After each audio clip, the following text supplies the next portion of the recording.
बहुत बहुत स्वागत है घटना चक्र में आपका। सबसे पहले आज का एजेंडा। अन्ना ने दी केजरीवाल को नसीहत, कहा मेरे नाम का इस्तेमाल ना करें आम आदमी पार्टी। और छत्तीसगढ़ चुनाव के दूसरे चरण में अब तक का सबसे अधिक 75% हुआ मतदान। बड़ा सवाल, किसको मिलेगा फायदा, किसका होगा नुकसान।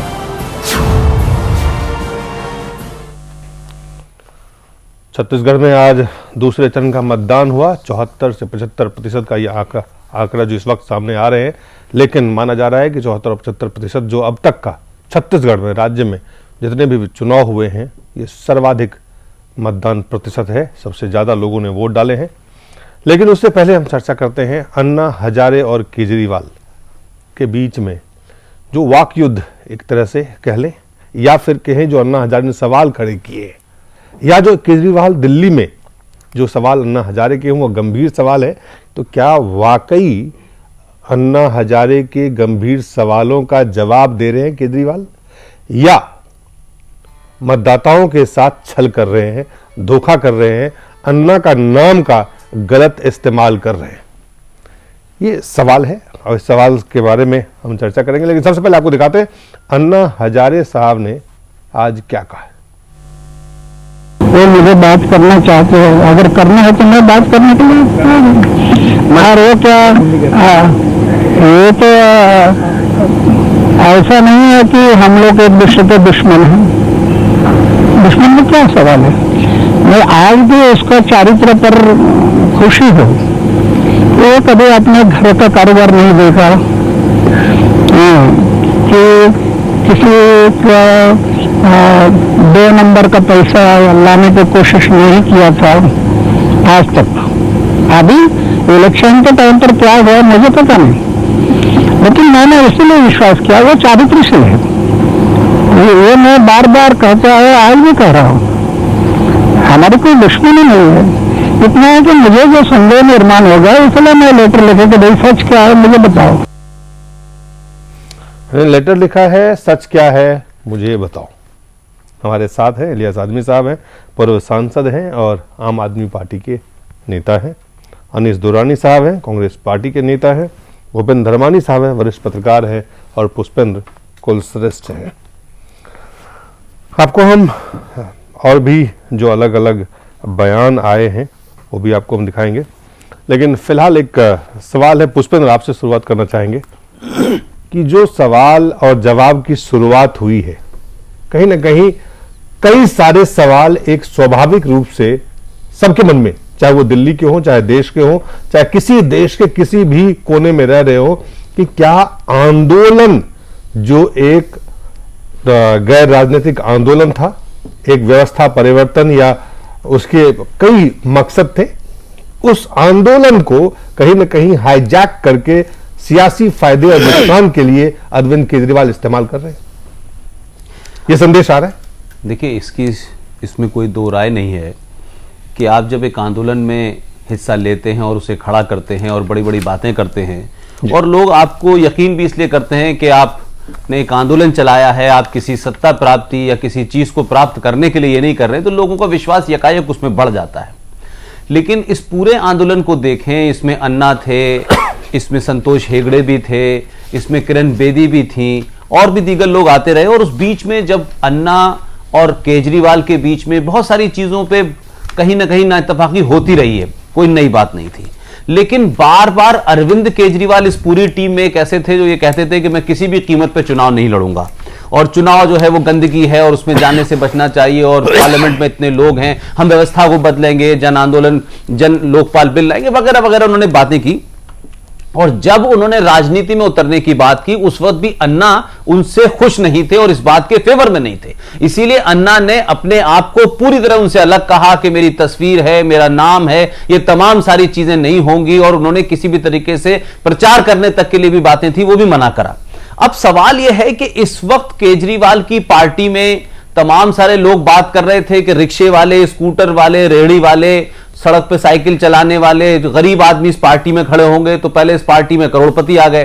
फिर इस पार्टी की फंडिंग को लेकर सवाल उठा, फिर इस पार्टी के अंदर एक और मामला उठा के साहब आप किस तरीके से अन्ना के नाम को बगैर अन्ना के सैंक्शन के आप रेडियो में जो है आप अपना प्रचार कर रहे हैं, आप लगातार अन्ना का नाम दाएं बाएं करके ले रहे हैं। अब आपके ऊपर सवाल यह है कि फंडिंग को लेकर आपके पास कोई जवाब नहीं है।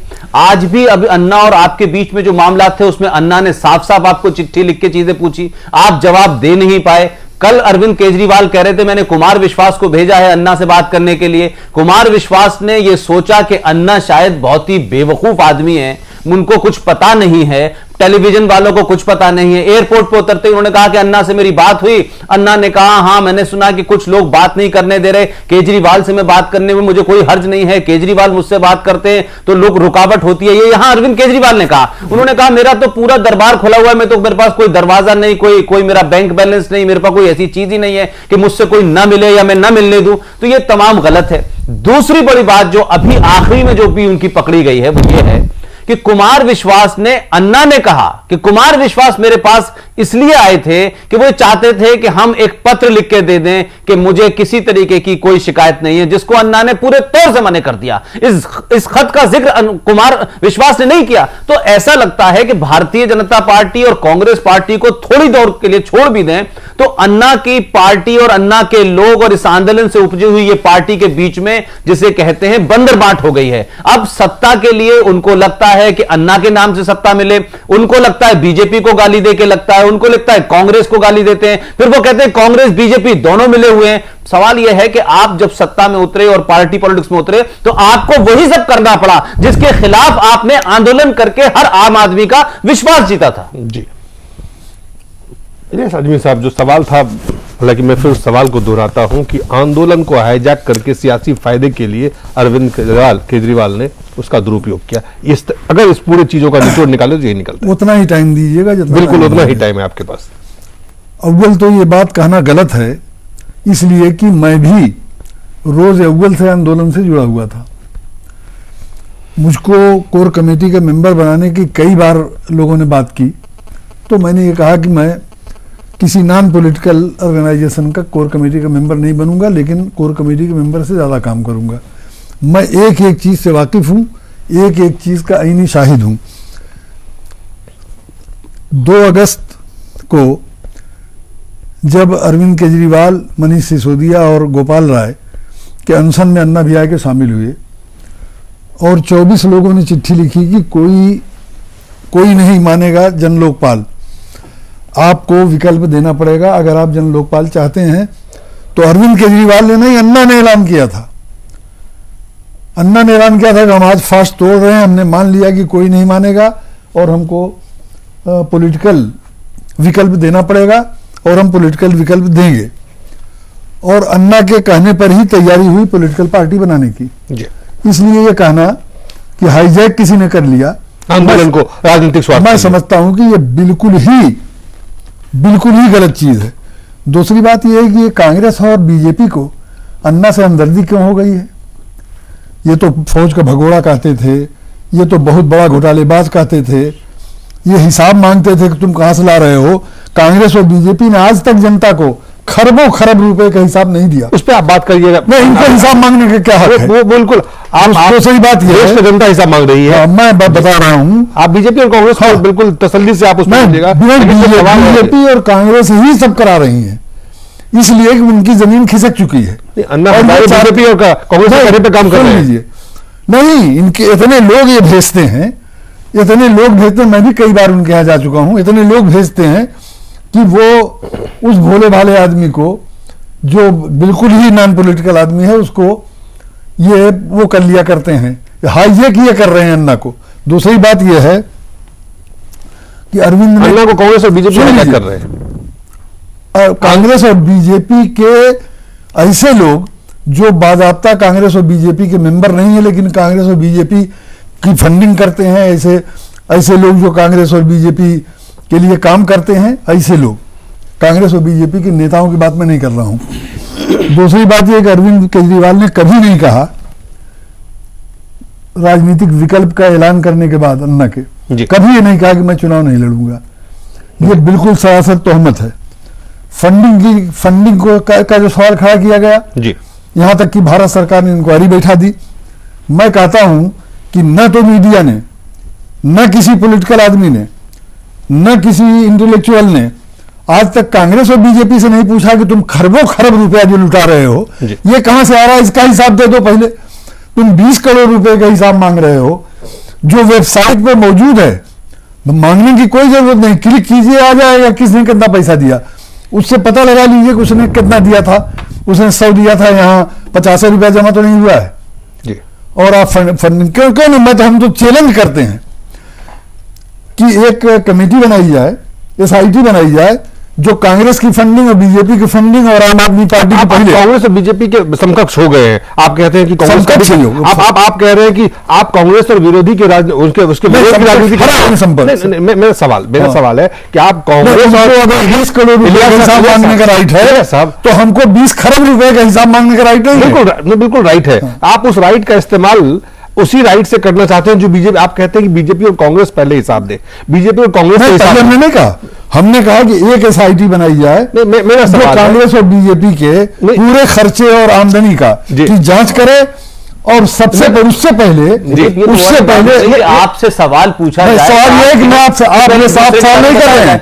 देखिए आपके बीच में मैं बोला नहीं हूँ। नहीं मैं तो आपको नहीं, मैं आपके बीच में बोला नहीं हूँ। नहीं मेरा और मैंने पहले कह दिया कि उतना ही टाइम उनसे आपने एक बार भी नहीं कोई क्वेश्चन आपने बिल्कुल कहते रहे कि हाँ ये कर लिया वो कर लिया, आपने एक बार भी उनसे क्वेश्चन नहीं किया। उन्होंने अब मेरी बात सुनिए, मेरी पूरी सुन लीजिए कि फंडिंग की बात एक SIT बनाई जाए सुप्रीम कोर्ट की निगरानी में। आप उसको डाइवर्ट क्यों कर रहे हैं? डाइवर्ट कर रहा हूं, फंडिंग की बात।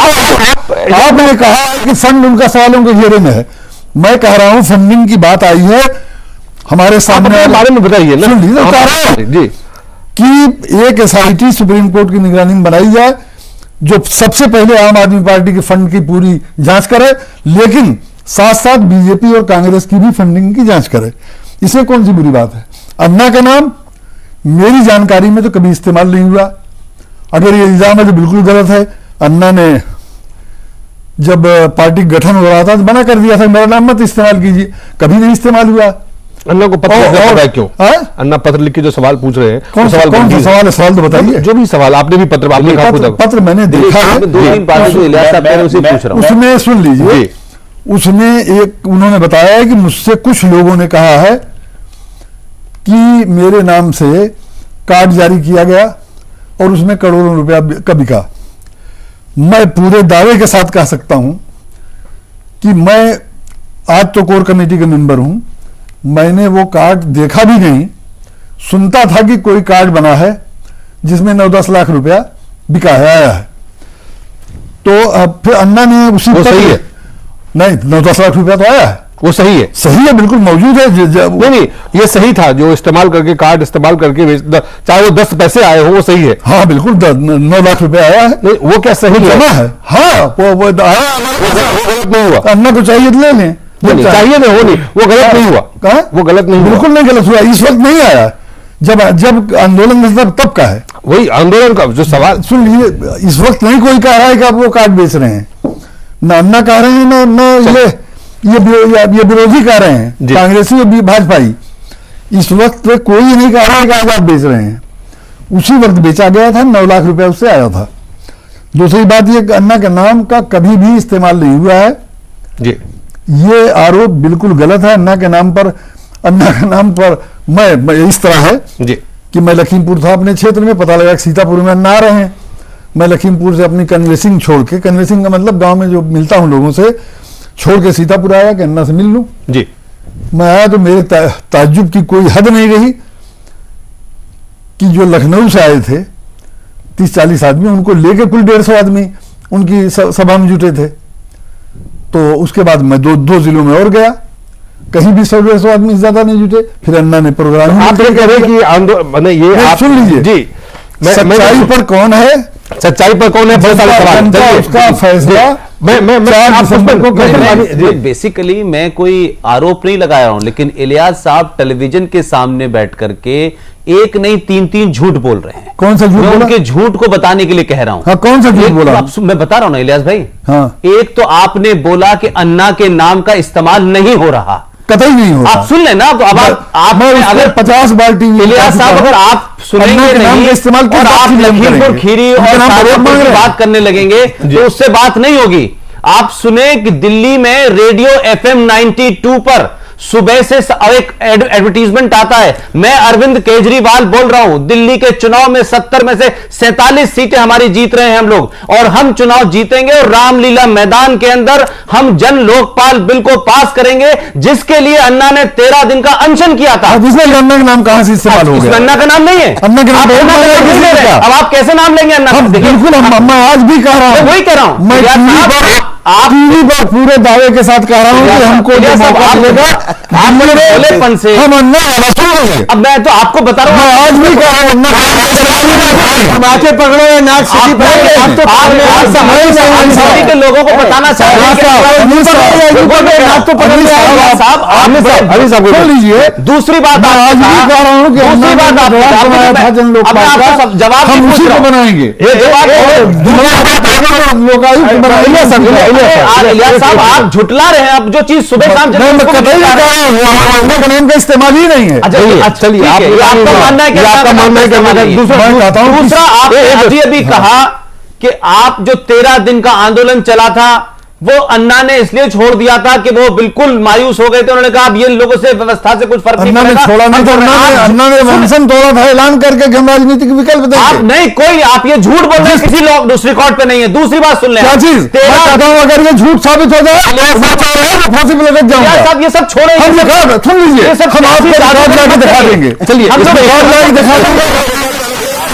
ये जो आप सियासी आप उछल-कूद मत करिए, बात का जवाब दे दिए। मैं सिर्फ कह रहा हूं 13 दिन के बाद टूटा था, जो बात खत्म कर दूं, पूरी संसद ने और प्रधानमंत्री ने चिट्ठी लिखी थी अन्ना के पास, वो चिट्ठी। अरे आप तो बात कर रहे हैं, मैं बात कर रहा हूं जंतर मंतर की बात कर रहा हूं, जंतर मंतर की बात कर रहा हूं। रामलीला 13 दिन के अनशन तो वही रखा गया था ना। पूरी पार्लियामेंट ने झूठ बोला अन्ना से। आप पार्लियामेंट की बात कर रहे हैं, अब आप कह रहे हैं क्या कहते हैं, उन्होंने पार्टी बनाने की बात की थी। अन्ना ने कभी कहीं रिकॉर्ड पे पार्टी बनाने की बात नहीं, बिल्कुल रिकॉर्ड सुविधाओं की राजनीति कर रहे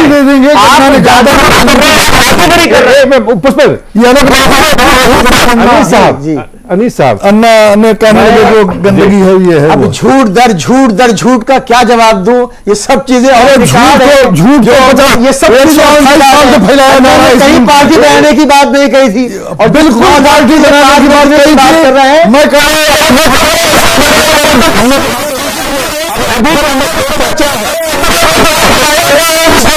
पता चलेगा तो मेरे आप तो फौज का भगोड़ा कह रहे थे, आप तो पागल कह रहे थे। देखिए आपका मानना ये हो गया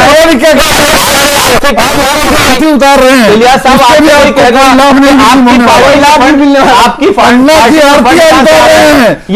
भगोड़ा आप कह रहे हैं। इलियास साहब आपकी पार्टी के बड़े बड़े नेता पुष्पन हम तो सब कुछ कह, लेकिन आप उसका तो जवाब दीजिए ना। जवाब तो दे रहे हैं, आपने खुद कबूला करोड़ों रुपए इकट्ठा किया गया उस वक्त अन्ना के नाम पर, उसका क्या हिसाब है? आपने किया और इसलिए आपने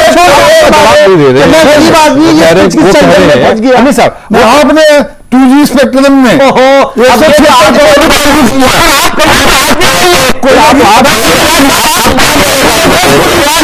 मानिए कि आप भी वही हैं, आप 2G स्कैम और कॉमर्स वही हैं।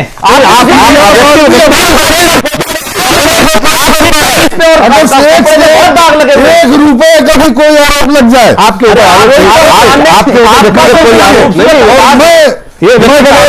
दिलीप साहब जी, कि अगर आप पार्टी के अंदर कोई घोटाला हो तो ये सेल्फ अपने आप ही एक आदमी को अपॉइंट कर लेते हैं और कहते हैं उसने क्लीन चिट दे दी। फिर मोदी ने भी अपॉइंट कर लिया, बहुत लोग, उसने भी क्लीन चिट दे दी। मुजफ्फरनगर में भी लोगों ने अपने आप क्लीन चिट दे दी। ये किसी की बात को मानने को तैयार नहीं। जो सवाल जो आप क्यों नहीं 2G की जवाब देते? आप कह रहे हैं जवाब देंगे, आपको जवाब क्यों दें? हम कोर्ट में मामला कोर्ट में चल रहे हैं।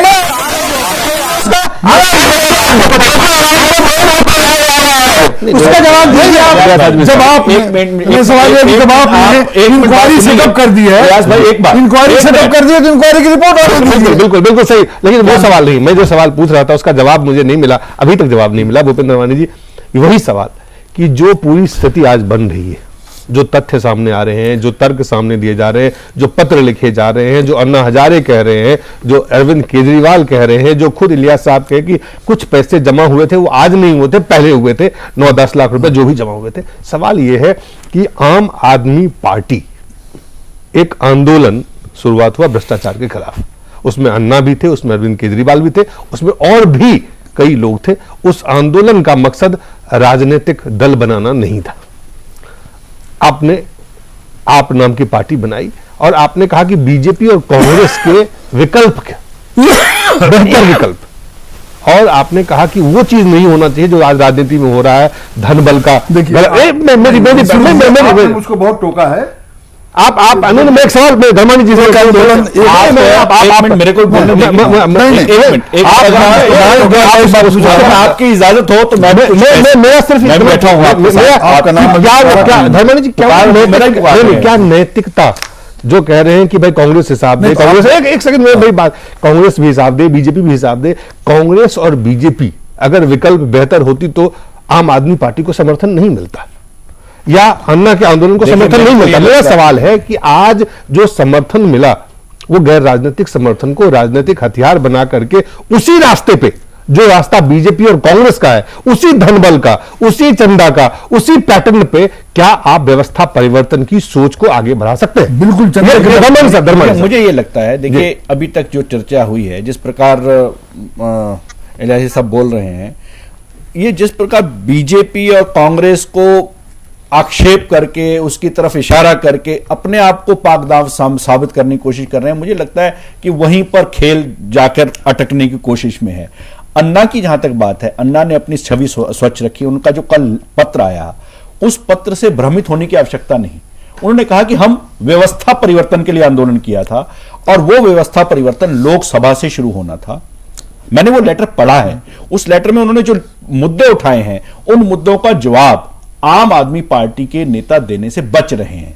क्यों बच रहे हैं इसका कारण मुझे मालूम नहीं, लेकिन जिस प्रकार आज अन्ना ने खुद ऑन रिकॉर्ड भी कहा है कि वो आए थे, मैंने मना किया और मैंने ये भी कहा कि मेरे नाम का उपयोग ना किया जाए।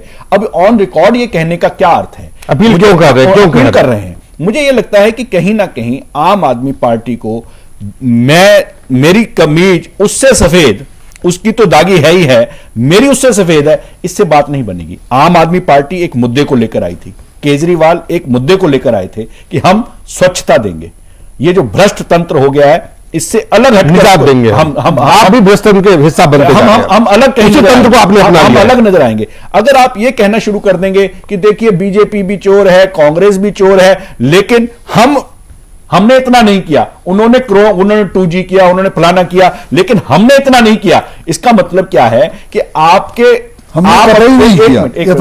कतई नहीं किया। मैं ये वही कह रहा हूं। आप क्या कहना चाहते हैं? 128 साल से पुरानी कांग्रेस पार्टी, 50 साल पुरानी बीजेपी को कई बार पावर में आ ली, उन्होंने अपनी वर्किंग दिखा दी, आपको अभी तक मौका ही नहीं मिला।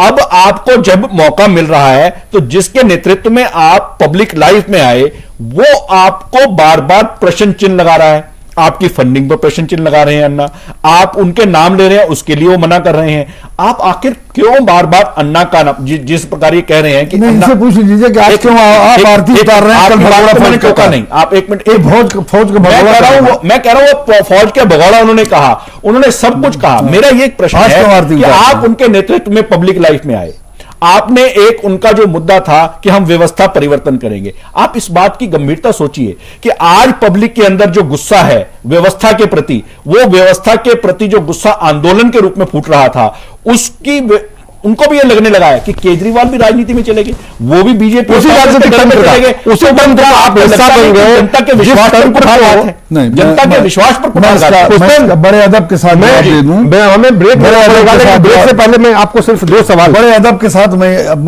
आपने बड़े बहुत कम हमें ब्रेक से और बहुत सही ढंग से आपने जो आलोचना की है वो सही ढंग से की है।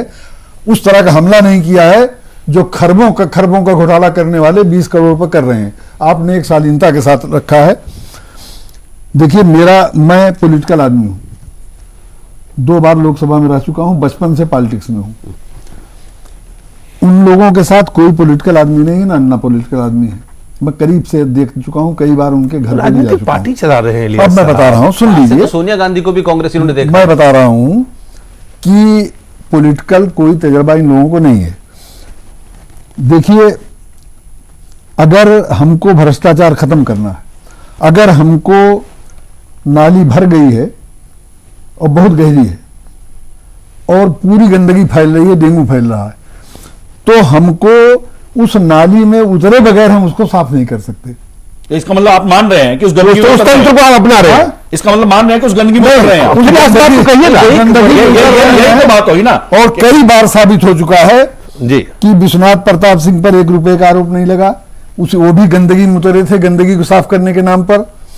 मुरारजी देसाई पर 1 पैसे का आरोप नहीं लगा, और बहुत दिन तक जी, जो कैडर उन्होंने तैयार किया था उन पर कोई आरोप नहीं लगा। मैं ये गारंटी नहीं लेता कि आम आदमी पार्टी में जो लोग हैं वो क़यामत तक ईमानदार रहेंगे सत्ता पाएगा। मैं ये नहीं, मैं ये क़यामत की तो बात नहीं कर रहे हैं। हाँ। मेरा सवाल है, मैं कहता हूं कि मैं पूरे 128 साल में एक पार्टी भ्रष्ट हो गई। पूरे एतमाद मैं कहता हूं 50 साल में दूसरी पार्टी भ्रष्ट हो गई। ये तो 5 महीना में भ्रष्ट हो गया। एक पैसा कह रहे हैं उनके साथ आप खुद कह रहे हैं कि आप तो ये 2 दफा लोग उतर के आप उसको साफ करने का प्रयास कर रहे हैं। नहीं, गंदगी में उतर बगैर साफ हो नहीं सकता। आप उस गंदगी में उतर कर उसको साफ कर रहे हैं। उस नैतिकता का जो उसकी दावा करते हैं, लोगों को रिजेक्ट कर दिया, लोगों को पार्टी में टिकट नहीं दिया, वो सब आप पार्टी ज्वाइन कर रहे हैं। दिया नहीं, देने का ऐलान किया था। ऐलान उन्होंने किया था लोकसभा में, नहीं, अच्छे चरित्र के नहीं, लोग आए। एक पत्र पढ़िया, सुन लीजिए, वो पत्र छोड़ दीजिए, आप सीधी देखिए जो उन्होंने 2 अगस्त को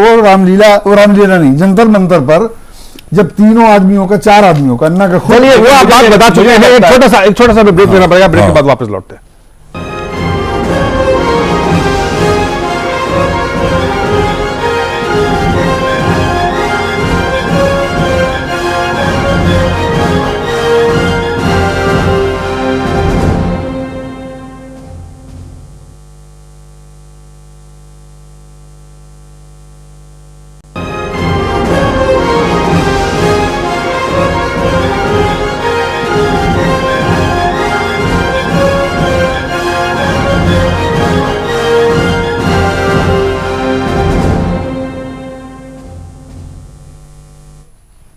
एक बार फिर से स्वागत है। और हम चर्चा कर रहे थे कि क्या अन्ना के आंदोलन से अरविंद केजरीवाल ने जो भी पूंजी कमाई आंदोलन में व्यवस्था परिवर्तन के लिए, उसको सियासी सत्ता पाने के लिए उसका गलत इस्तेमाल कर रहे हैं, अन्ना का नाम का गलत इस्तेमाल कर रहे हैं। और जिस नैतिकता की दुहाई देके, जिस बदलाव के का जो उन्होंने वादा किया, क्या अब उसी तंत्र का इस्तेमाल करके वो सत्ता में पहुंचना चाहते हैं? इलियास साहब को आपने सुना, उन्होंने कहा कि गंदगी को साफ करने के लिए नाली में उतरना पड़ता है। और क्या इसका मतलब अरविंद केजरीवाल और उनकी पार्टी उस गंदगी में उतर चुके हैं इस गंदगी को साफ करने के लिए? या गंदगी को साफ करके अपना बदन साफ कर लेंगे? अब गंदगी को साफ करके बदन साफ कर लेंगे, या कांग्रेस और भाजपा के ऊपर जो आरोप है कि उन्होंने गंदगी को अपनाया है और फिर गंदगी में रह गए, उसी तरह से आम आदमी पार्टी भी रह जाएगी? ये एक सवाल है, इसको कल बताएगा, ये आने वाला समय कल बताएगा। लेकिन आज जो अन्ना ने सवाल उठाए हैं, वो सवाल को लेकर इससे साफ साफ, बहुत कम समय है हमारे पास, पुष्पेंद्र आपसे शुरुआत करते हैं कि क्या इसका जवाब जो अरविंद केजरीवाल ने दिया है, उससे दिल्ली की जनता, देश की जनता और अन्ना के जो सवाल थे उसके जवाब मिल गए? देखिए, दिल्ली की जनता इतनी समझदार है कि जब अन्ना ने ये मूवमेंट उठाया तो लोगों को समझ में आया कि कोई एक ईमानदार आदमी आया है और इसीलिए उसको रिस्पॉन्ड किया। दिल्ली की जनता को आप ये नहीं कह सकते कि किसी को फ्री खाना खिलाने के लिए बुलाया था उन्होंने। सवाल यह है कि दिल्ली की जनता जब उस वक्त बहुत अवेयर थी, जिस वक्त ये पूरा मूवमेंट चल रहा था, तो दिल्ली की जनता आज भी अवेयर है कि वो ये देख रही है कि फंड की बात आती है तो दाएं बाएं बात कही जाती है। कहा जाता है आप गरीब आदमी को लड़ा रहे थे चुनाव, तो कहा कि साहब हमारे यहां करोड़पति है, तो बीजेपी में भी तो करोड़पति है। फंड की बात आती है तो आप कहते हैं कांग्रेस का फंड भी तो है, बीजेपी का फंड भी तो है। तो अगर आपको यही तू मैं करनी थी तो फिर आप व्यवस्था परिवर्तन की बातें और ईमानदारी का बड़ा बड़ा जो दावे कर रहे थे वो क्यों कर रहे थे आप? तो मैं समझता हूं कि इनकी पोल खुल गई है। और जिस तरीके से इलियास साहब यहां टेलीविजन पे बैठ के ये कह रहे हैं कि अन्ना का नाम इस्तेमाल नहीं किया है, तो अब अन्ना का नाम ये किस तरह इस्तेमाल करना चाहते थे ये खुद बताएं। इसलिए जितने भी आरोप इनके अपने लोगों ने, मैं कहता हूं फौरी तौर पे बीजेपी और कांग्रेस को छोड़ दें तो ये अपने ही लोगों के जवाब नहीं दे पा रहे, ये नहीं बता पा रहे कि किरण बेदी इस मूवमेंट में सबसे आगे थी, वो क्यों नाराज हुई, क्यों हटी, क्या वो कारण थे, अन्ना हट के क्यों चली गई, वो क्यों कारण थे। अब इनका कहने का यह है कि जो लोग भेजे जा रहे हैं, जो अभी जवाब आया है अन्ना की चिट्ठी के सिलसिले में, वो ये कह रहे हैं कि देखिए बीजेपी और कांग्रेस के लोग अन्ना को गुमराह कर रहे हैं, और फिर ये भी आरोप लगा रहे हैं कि अन्ना को समझा दिया गया है। राजनीतिक भाषा में समझाने का मतलब होता है अन्ना को खरीद लिया गया है, ये अब अन्ना को एक डिसोन करना चाहते हैं। हो सकता है 4 तारीख आते आते तक अन्ना को झूठा बता दें, अन्ना को संघ का बता दें, अन्ना को कांग्रेस का एजेंट बता दें, कुछ भी कर सकते हैं।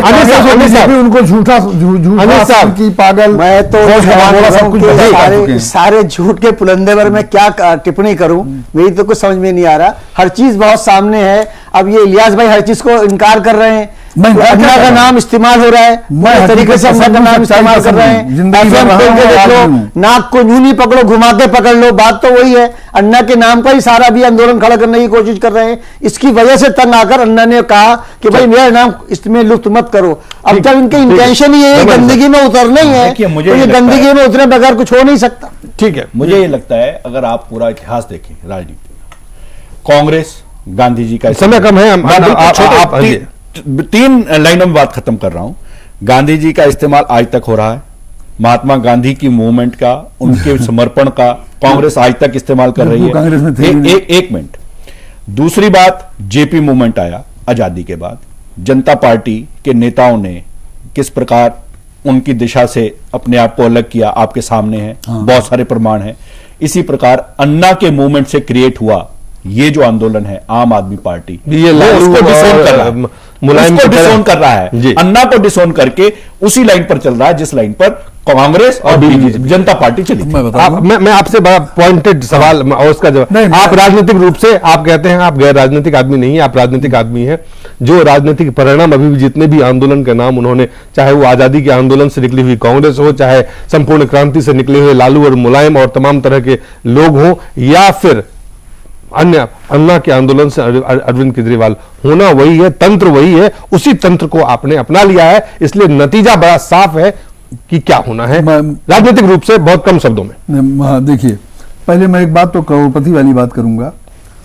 आजकल पैसे का डिवैल्यूएशन नोट छाप छाप के इतना ज्यादा कर दिया है कांग्रेसी हुकूमत ने। नहीं, आप अच्छा, उनके करोड़पति होते हैं तो ये लागू नहीं होता, और इनका होता है तो ये लागू होता है। इनके पास अलग से नहीं आता है क्या?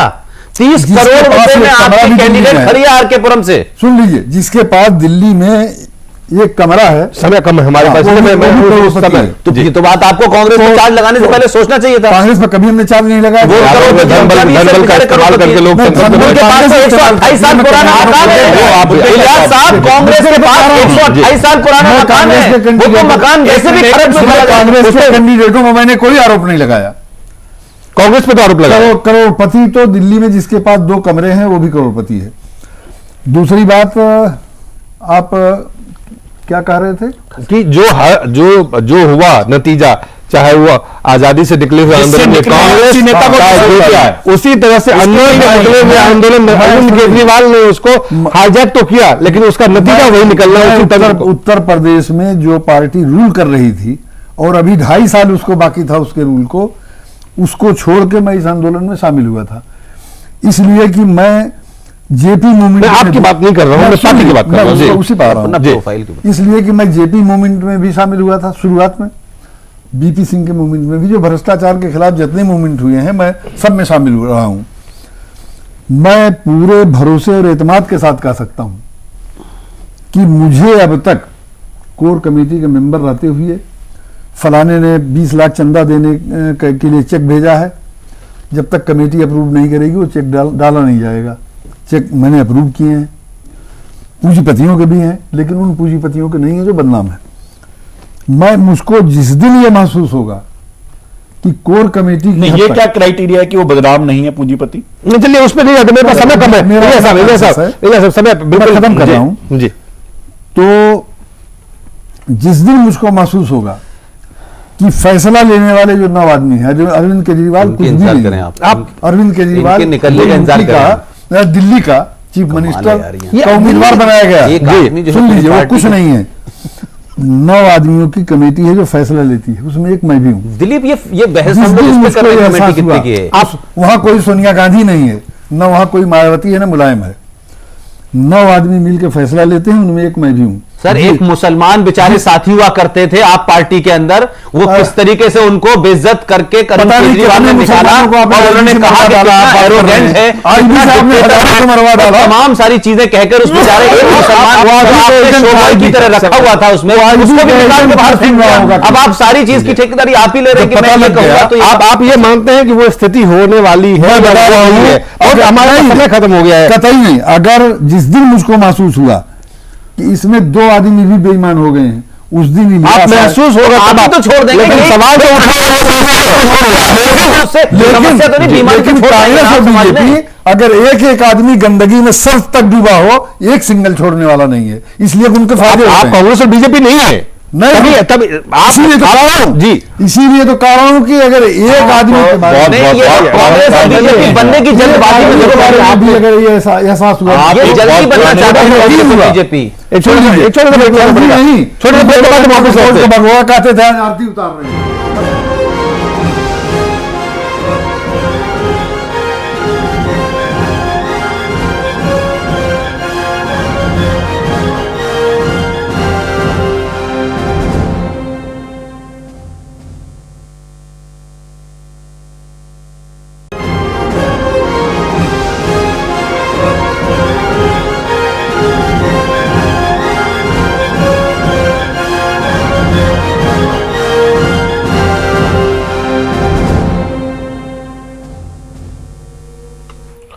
एक बार फिर से स्वागत है घटना चक्र में। हम चर्चा करेंगे छत्तीसगढ़ में दूसरे चरण के मतदान में ऐतिहासिक मतदान हुआ है। 74-75% मतदान हुआ है। इसके क्या मायने हैं? क्या बीजेपी की सरकार के लिए अच्छी खबर है या फिर कांग्रेस वहां पे बीजेपी को सत्ता से बेदखल करेगी? कई तरह के उदाहरण हैं कि खास करके जब चुनाव, गुजरात के जो हाल में चुनाव में परिणाम हुए हैं, जब वहां मतदान प्रतिशत बढ़ा तो बीजेपी सत्ता में वापस आई। और हाल के जो उदाहरण है इससे एक और भी दिखता है कि ज्यादा लोगों ने वोट किया है, मतलब कांग्रेस वहां पे बीजेपी को सत्ता से बेदखल करेगी, या इसका मतलब यह है कि दोनों में बिल्कुल कांटे की टक्कर है और इंतजार करना पड़ेगा दिसंबर चुनाव पर, 8 दिसंबर जिस दिन चुनाव परिणाम आएंगे। लेकिन जो तमाम तरह के इसके मायने हैं राजनीतिक, सबसे पहले अनीस साहब, क्या संकेत है, क्या संदेश है आपके लिए? मैं ये जो वोटिंग परसेंटेज बढ़ा है, इससे मुझको तो ये अंदाजा हो रहा है कि कांग्रेस अब सत्ता में वहां आ रही है, क्योंकि 2003 के अंदर जब 71% पोलिंग हुआ था, उस वक्त 37 सीटें हमको मिली थी जी। और उसके बाद फिर 2008 के अंदर जब ये चुनाव, ये जो है 38% पोलिंग हुआ इधर कांग्रेस के हक में, तो 38 ही उम्मीदवार हमारे जीते थे। तो अब ये 75% इस वक्त पोलिंग हुई है जी। तो मुझे लग रहा है कि ये जो अंतर है, ये जो बढ़ोतरी हुई है, इसका फायदा डेफिनेटली कांग्रेस को पहुंचेगा। दूसरी बात यह कि वहां जो जिस तरीके से लोगों ने जान के खतरे के बावजूद अपने जान को जोखिम में डालकर वोट डाले हैं, उससे लगता है कि लोग अब टेररिज्म से वहां के ऊब चुके हैं पूरी तरह से, और वो हर कीमत पर एक डेमोक्रेटिक सरकार लाना चाहते हैं। और उसमें मैं समझता हूं कि जितने कांग्रेस के लोग शहीद हुए भी पिछले दिनों वहां पर आतंकवादी हमले के अंदर, तो उससे भी एक आम फजा बनी है जिसका फायदा कांग्रेस को पहुंचेगा। कांग्रेस को फायदा पहुंचेगा। पुष्पेंद्र, क्या मायने लगाया जाए?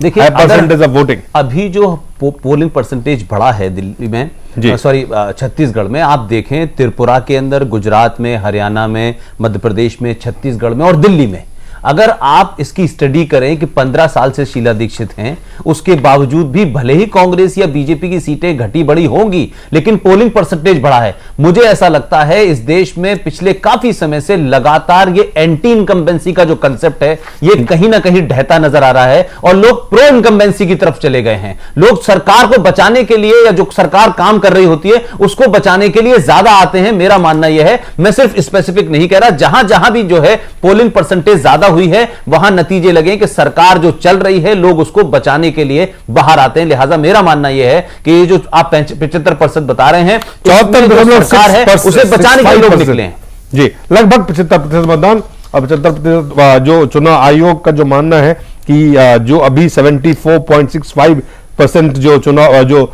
वोटिंग हुए हैं, पोलिंग हुए हैं, वो आंकड़े जब बिल्कुल तमाम आंकड़े आ जाएंगे तो वो शायद बढ़ सकता है।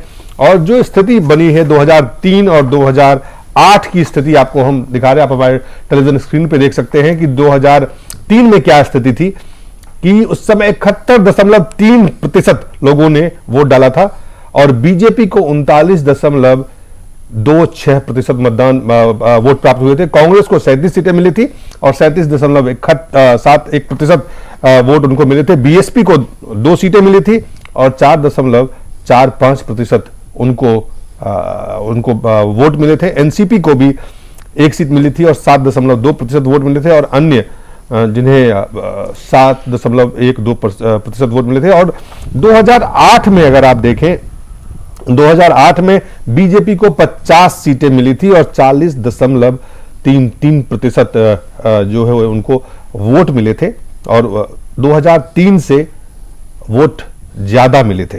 और 2003 में हालांकि 71% वोटिंग हुआ था तो उन्हें 39.26% वोट मिले थे और 2008 में 70.51% वोटिंग हुआ था, पोलिंग हुआ था, उसमें उन्हें 40.33 और कांग्रेस को 38.63% वोट मिले थे। कुल मिलाकर के अगर देखें वोट की स्थिति, और इस बार 4%, लगभग 5% वोट बढ़े हैं, 4% वोट बढ़े हैं। धर्मानी जी इस देखिए, मुझे ये लगता है कि जब भी ये संकेत है कि बीजेपी के लिए खतरे की घंटी है, कांग्रेस के लिए मुझे ये नुकसान होगा। देखिए, जिस प्रकार वोटिंग हुई है, जिस प्रकार का सामने नजर आ रहा है, तमाम तरह के चुनौतियों के बीच में और पहले चरण में जिस प्रकार 70% के आसपास वोट हुआ और वो भी नक्सलाइट प्रभावित 8 जिले हैं उनके अंदर वोट हुआ, ऐसा लगता है कि जनता जो है लोकतंत्र की तरफ, वहां की जो जनता है उनमें जो एक मैसेज प्रेजेंट गवर्नमेंट देना चाहती थी पीस का, लॉ एंड ऑर्डर का, वो देने में कहीं ना कहीं कामयाब रही है।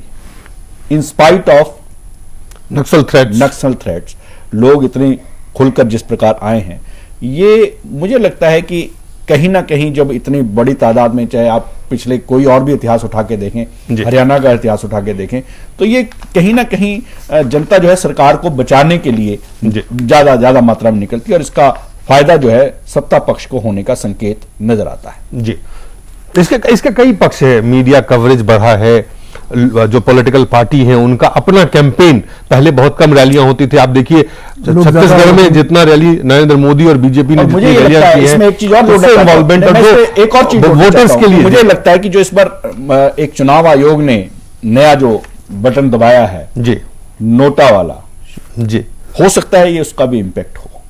आपको लगता है कि नोटा का भी हो सकता है? जी, आपने काफी सारे चुनाव भी लड़े हैं और चुनाव के परिणामों को भी देखे हैं। अगर इस तरह का higher voting percent, polling percent आप फिलहाल में देखें कि जहां हुए हैं वहां वो सरकारें, चाहे पंजाब का आप उदाहरण ले लें, चाहे किसी और जगह का उदाहरण ले लें, वहां सरकारें बनी रह गई है, वापस आई है।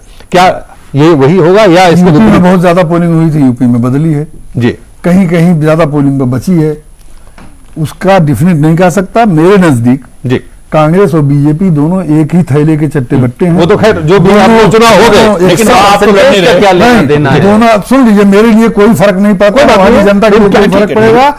एक डाकू जाएगा, दूसरा डाकू आएगा या पुराना डाकू बना रहेगा। चलिए, वो तो लोगों ने डाकुओं के लिए तय कर दिया है। आपके हिसाब से वो डाकू है तो 2 डाकुओं के लिए किसको देना है? वो दोनों वाला रहेगा या दे आएगा? सर दिलीप, मैं आपको लग रहा है बीजेपी रहेगी? आपको लग रहा है कि 4 में जी, मिजोरम को मैं नहीं जानता, बाकी 4 में नहीं, अभी जो जहां प्रतिशत, जहां क्या कहना कांग्रेस का वजूद खत्म हो रहा है, कह रहे हैं नहीं, जहां प्रतिशत बढ़े हैं और उस बढ़ने से बीजेपी वाले को खुश होना चाहिए या कांग्रेस वाले को? पुष्पेंद्र नहीं, देखिए बात यह है कि हर आदमी को खुश होने का हक है।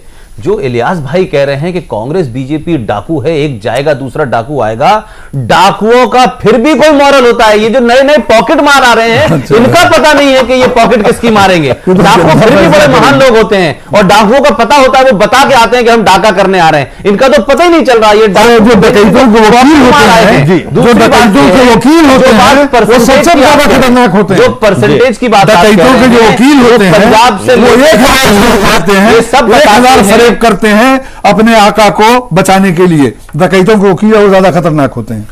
जो अनीस साहब, आपसे दो बात जानना चाहेंगे कि नरेंद्र मोदी का असर है ये, आपको लगता है कि वहां पे, या राहुल गांधी या सोनिया गांधी का असर है वहां पे? क्योंकि आपके पास स्टेट में कोई वहां पे बहुत मजबूत लीडर किसी को आपने प्रोजेक्ट नहीं किया। एक दूसरे तरफ नरेंद्र मोदी और doctor Raman Singh projected leader थे वहां पे। वहां राहुल जी ने भी कई मीटिंगें ली हैं और अब से नहीं, उनका कैंपेन उस वक्त से शुरू हुआ था जब बीच के अंदर वो सानेहा हुआ था और बहुत बड़ी तादाद में कांग्रेसी शहीद हो गए थे। उस वक्त से कंटिन्यूअसली लगातार तौर पर कांग्रेस ने उधर पूरा ध्यान दिया। मैडम सोनिया गांधी भी गई, प्राइम मिनिस्टर भी वहां पर। इलियास साहब कह रहे हैं यूपी और बिहार में भी राहुल गांधी ने बहुत सारी रैलियां की थी, वहां पे टाटा फिस हो गए। टाटा फिस तो वहां भी नहीं हुआ, वहां पर भी 21 सीटें लेकर आए थे जब हम उसके अंदर जी पार्लियामेंट के अंदर। और अभी मालूम हो जाएगा पार्लियामेंट की बात में, विधानसभा की बात, यूपी का भी हाल मालूम हो जाएगा। लेकिन बहरहाल छत्तीसगढ़ के अंदर बहुत प्रयास किए गए हैं और मैं समझता हूँ ये उसका नतीजा है। उसमें ये नरेंद्र मोदी के पक्ष में आप ये जो मतदान हुए हैं, क्या नरेंद्र मोदी असर इसको माना जाए? देखिए, मैं एक बात जरूर मानता हूं, छत्तीसगढ़ में कोई मोदी का प्रभाव नहीं है। नहीं, मैं वही मानता हूं कि कांग्रेस के लोग कह सकते हैं प्रभाव नहीं है, सोनिया गांधी का प्रभाव है, राहुल जी का प्रभाव है, चिदंबरम का है, श्री प्रकाश जायसवाल का है, सलमान खुर्शीद का है, नाम ले सकते हैं। बट मेरा इतना जरूर कहना है कि ये राज्यों के चुनाव पहले हमेशा लोकल लीडर जाते थे, बड़े लीडर एक आध कोई भाषण करने जाते थे। आप देखें पिछले एक महीने से एक तरफ से नरेंद्र मोदी, दूसरी तरफ से राहुल और सोनिया लगातार नेशनल लीडर जा रहे हैं और इशू भी नेशनल डिस्कस हो रहे हैं। कोई वहां नहीं बता रहा नक्सल के बारे में कि क्या हुआ, कोई ये नहीं बता रहा है कि जिस तरीके से नक्सली हमले में कांग्रेस की पूरी जो सियासत, जो उनकी लीडरशिप थी वहां की, वो उड़ी। उसके बाद एनआईए ने किस तरह से अजीत जोगी पे सवाल खड़े किए। ये बहुत सारे मामले हैं। मैं मानता हूं कि उसमें सोनिया गांधी, राहुल गांधी, नरेंद्र मोदी, इन तीनों के वहां जाने से इस इलेक्शन का पूरा टोन बदला है। परसेंटेज इसलिए भी बदली है कि लगातार वहां मीटिंग हो रही है और जिस तरीके से नरेंद्र मोदी को उनके प्रधानमंत्री पद पे दावेदारी से पहले यह कहा जा रहा था कि 4 राज्यों के चुनाव में के बाद वो किया जाए, मुझे आज लगता है कि जो स्टेट लीडरशिप थी, चाहे शिवराज सिंह चौहान की हो, चाहे रमन सिंह की हो, इन तमाम लोगों को नरेंद्र मोदी वोट करने आए, इसका नरेंद्र मोदी के चेहरे की जरूरत पड़ी और नरेंद्र मोदी के बारे में यह तय हो जाएगा 8 तारीख को कि क्या नरेंद्र मोदी वाकई इस लेवल पे भी एक्सेप्टेबल है या नहीं। यह नरेंद्र मोदी के ऊपर भी सवाल खड़ा करेगा 8 तारीख को। जी चलिए, अब इसका इंतजार करना चाहिए परिणाम का कि ये नरेंद्र मोदी के पक्ष में है, राहुल गांधी के विरोध में है, नेशनल एजेंडा है या स्टेट का एजेंडा लोगों ने तय किया है। चुनाव परिणाम आएंगे तो इसके जवाब बिल्कुल साफ तरीके से आपको मिलेंगे। फिलहाल इलियास साहब, भूपेंद्र मानी जी, अनीस साहब और पुष्पेंद्र, आपका बहुत बहुत धन्यवाद।